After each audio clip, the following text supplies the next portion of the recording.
Well, we're about to celebrate our 35th anniversary, and that boggles my mind. It's hard to imagine that for 3.5 decades we have been caring for wild animals, educating the public, and influencing public policy.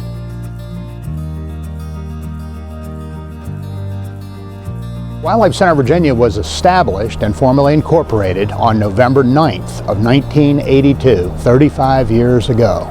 When we first started the organization, we wanted a name that would say where we were and what we did. So we came up with the title Shenandoah Valley Wildlife Treatment and Rehabilitation Center. That's a name that you can't say with just one breath, and a name that lives in absolutely no one's memory. But today, the name of the Wildlife Center of Virginia is known to people all around the world.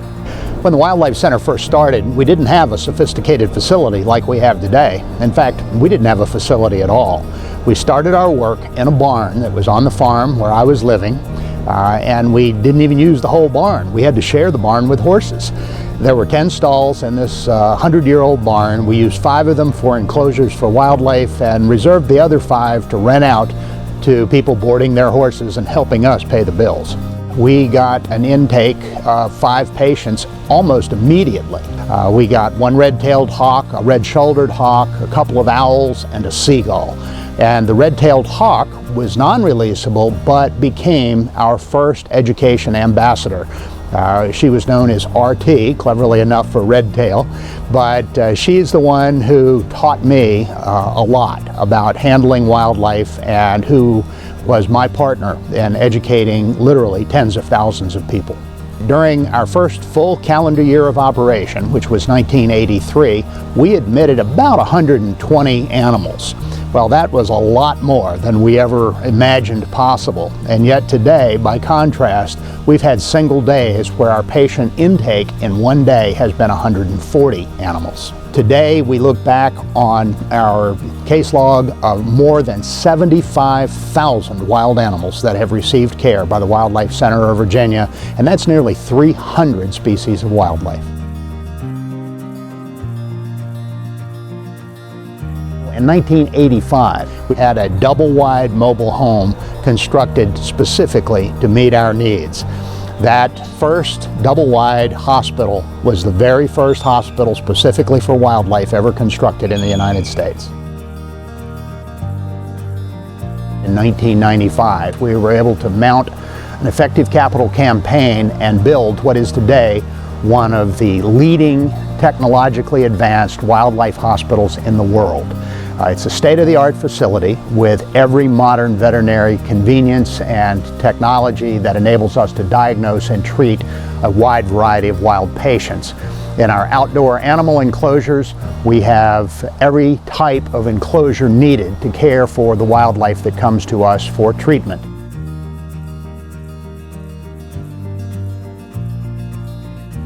When the Wildlife Center started, we were just 4 volunteers who in our spare time cared about wildlife and decided that we were the ones that needed to do something to provide a resource for injured and orphaned wildlife in our region.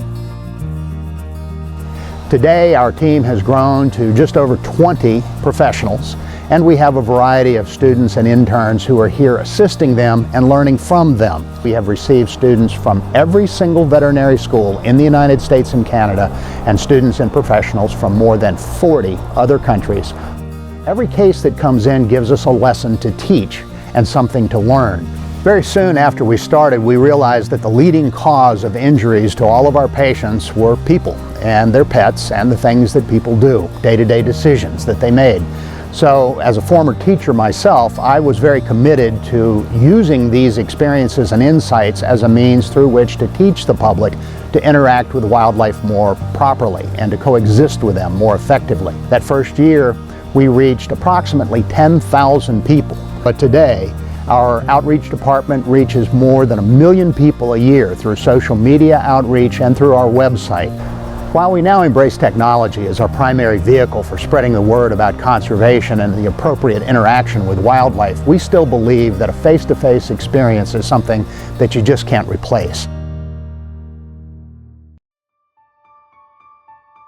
In spite of how far the Wildlife Center of Virginia has come in the last 35 years, some things just don't change.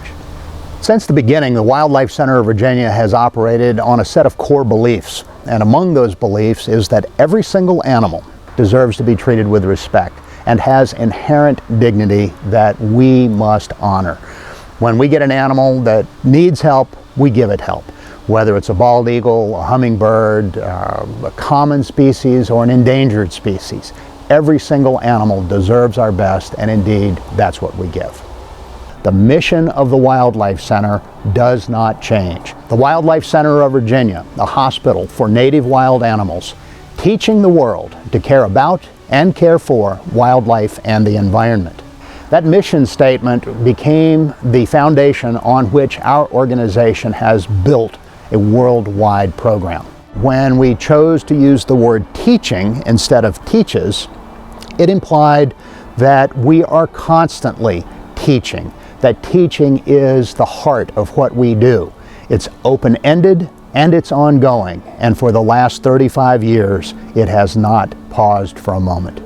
We're often asked when we started the Wildlife Center of Virginia if we ever imagined what the organization would be today and the impact we would be having today. And of course the answer to that is no. I know in the bottom of my heart this organization has another 35 years and more in its future, and the best is yet to come. The young talent we have on our team today will take this organization to places I'm sure I can't even imagine, just as we couldn't have imagined in 1982 where we would be today.